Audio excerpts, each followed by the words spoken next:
नमस्कार, स्वाती किचनमध्ये आपलं मनापासून स्वागत आहे. आजची रेसिपी आहे पनीरची भाजी. मी माझ्या वेगळ्या पद्धतीने बनवते, ते तुम्हाला दाखवते. आता त्याच्यासाठी लागणारं साहित्य, इथे मी पनीर घेतलं आहे पाव किलो. आता अद्रक लसूणची पेस्ट आहे. इथे लसूण आणि लाल सुके मिरचीची पेस्ट आहे. इथे मी बटर घेतलं आहे, पाणी घेतलं आहे.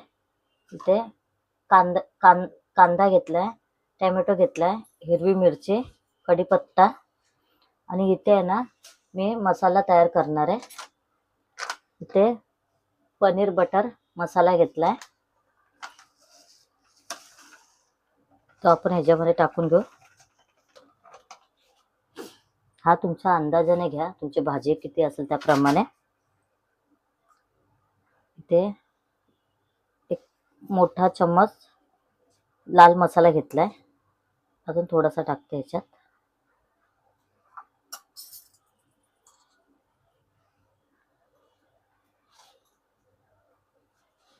हा धनेपूड मसाला घेतलाय, एक मोठा चम्मच. हल्दी पावडर घेतले अर्धा चम्मच.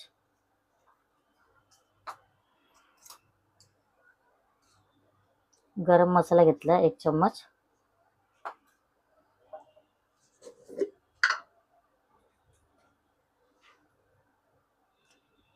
संकेश्वरी मसाला घेतलाय कलरसाठी 1 चम्मच. आणि 1 चम्मच किचन किंग मसाला घेतलाय. आता आपण ह्या मसाल्यामध्ये पाणी टाकून याची पेस्ट बनवून घेऊया.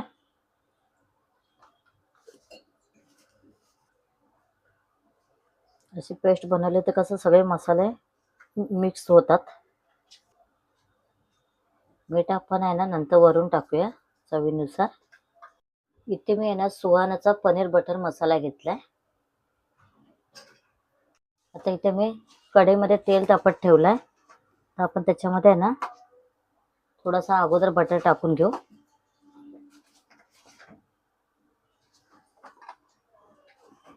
तेल आपला तापून घेऊया. इथे आपलं तेल आणि बटर तापलाय, तर आपण अगोदर हिरवी मिरची आणि कढीपत्ता टाकून घेऊ. आता आपण आहे ना कांदा टाकून घेऊया. गॅस आपण बारीक करून घेऊ.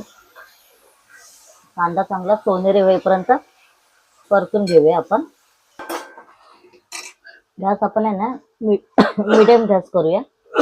आपण आहे ना कांद्यासोबत आहे ना अद्रक लसूणची पेस्ट पण टाकून घेऊ, ती पण म्हणजे कसं त्याच्याबरोबर परतून जाईल. 1 चम्मच घेतले. कांदा सोनेरी होईपर्यंत आपण परतून घेऊ. आता आपला कांदा गोल्डन झालाय. आता आपण टोमॅटो टाकून घेऊ. आता आपण आहे ना मीठ टाकून घेऊया चवीनुसार, तर कसा टोमॅटो लवकर शिजला जाईल.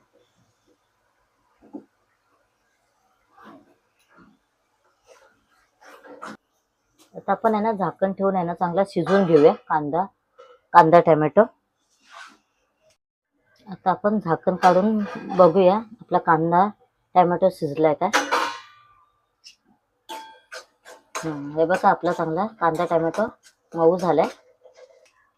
आता आपण जे सगळे मसाले घेतलेले पाण्यामध्ये टाकून ते आपण ह्याच्यात टाकून घेऊया सगळे मसाले.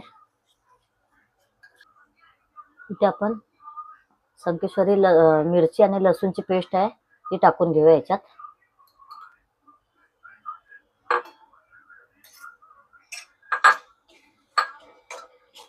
मिक्स करून घेऊया. आता आपण ज्या वाटीमध्ये मसाले घेतलेले त्या वाटीमध्ये मसाला आहे, म्हणून आपण थोडंसं पाणी टाकून त्याच्यामध्ये टाकून घेऊया तो. आता आपल्याला झाकण ठेवून तेल सुटेपर्यंत मसाले परतून घेऊ. आता इथे आपला मसाला परतेपर्यंत आहे ना इथे मी पनीर घेतलाय, तो आहे ना मी हाताने असं त्याचे तुकडे नाही करणार, हातानेच असं हे करणार, बारीक करणार त्याला. खूप छान होते ही भाजी. हाताने असं मॅच करून घेणार आहे.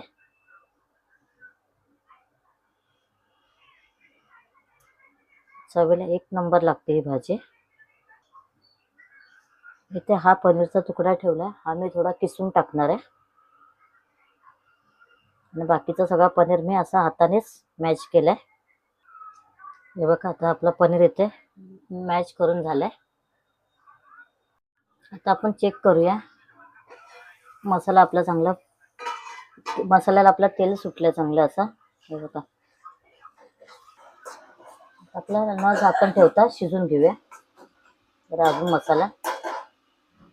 आता आपण आहे ना तो पनीर मॅच केलाय ना तो टाकून घेऊ याच्यात. चांगलं मिक्स करूया.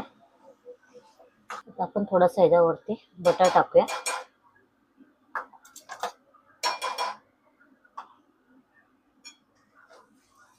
बटरने कसा मस्त चव येते भाजीला. आता आपण इथे आहे ना गरम पाणी टाकूया.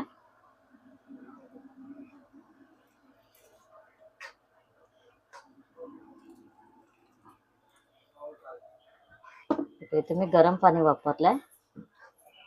गरम पाण्याने कसं टेक्स्चर एकदम चांगला येतो. मी गरम पाणी वापरलंय.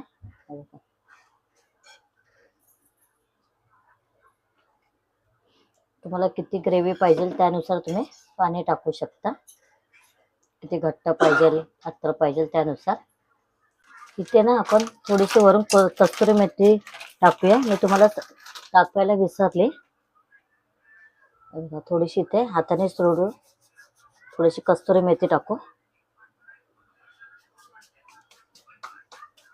आणि लास्टला आपल्याला कोथिंबीर टाकून घ्यायची. मिक्स करूया. हे बघा आपल्या भाजीला आता उकळी आले. आता आपण आहे ना गॅस बारीक करू आणि त्याच्यामध्ये हा पनीर आहे तो किसून टाकूया. हा मी अर्धा पनीर आहे ना वरती नंतर लास्टला टाकणार आहे. अर्धाच पनीर येते मी किसून टाकला.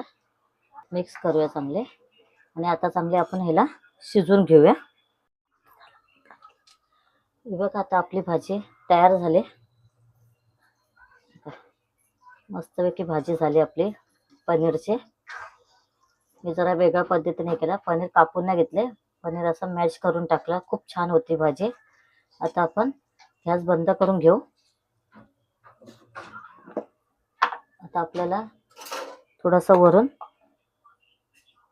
बटर टाकून घ्यायचा. हा पनीर ठेवलाय तो आपण थोडा ह्याच्यावर किसून घेऊया.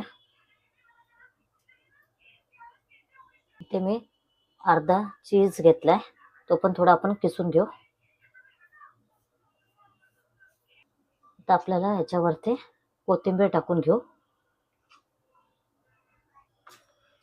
आपल्याला असं थोडंसं वरच्यावरच मिक्स करायचं आहे. आणि आता आपली भाजी गरम आहे तर आपण असंच 5 मिनिटं झाकून ठेवू म्हणजे ते सगळं त्याच्यामध्ये मिक्स होईल.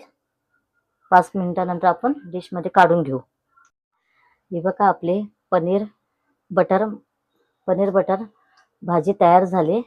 तुम्हाला माझी रेसिपी कशी वाटली ती कमेंटमध्ये सांगा आणि ही रेसिपी तुम्ही घरी करून बघा. खूप छान होते.